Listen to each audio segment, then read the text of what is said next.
来看这家己市政府呢，是透过代理合作来起一间会当节能而且阁有防灾防地震的示范查房厝，希望会当互大家了解节能影响的建筑工法。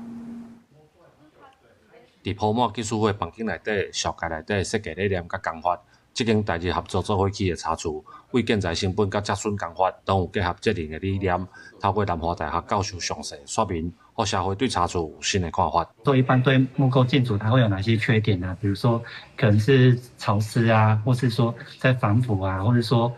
在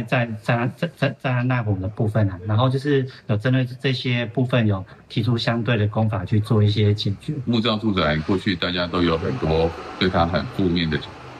观感，那这个负面的观感，我们希望透过一个实际的案子来让大家体会说，什么样叫做木住宅的高品质、高性能，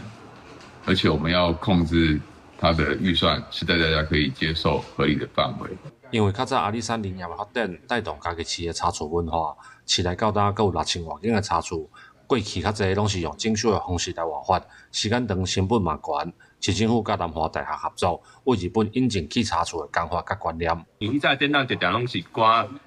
文字建筑，向来请一寡师傅，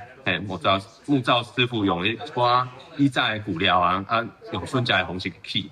但今仔日这个一般的民宅，毋是历史建筑，听起来都无共款的，而且成本阁会更加足低。计划主持人表示，原地这间查厝坑咧无用已经20栋。南华大学建筑系苏生甲日本的团队，用同步的时间为拆除甲重启，希望透过这种浸水池的体验感受，互民众对查厝会当有新的认捌。记者林慧婷，家己报道。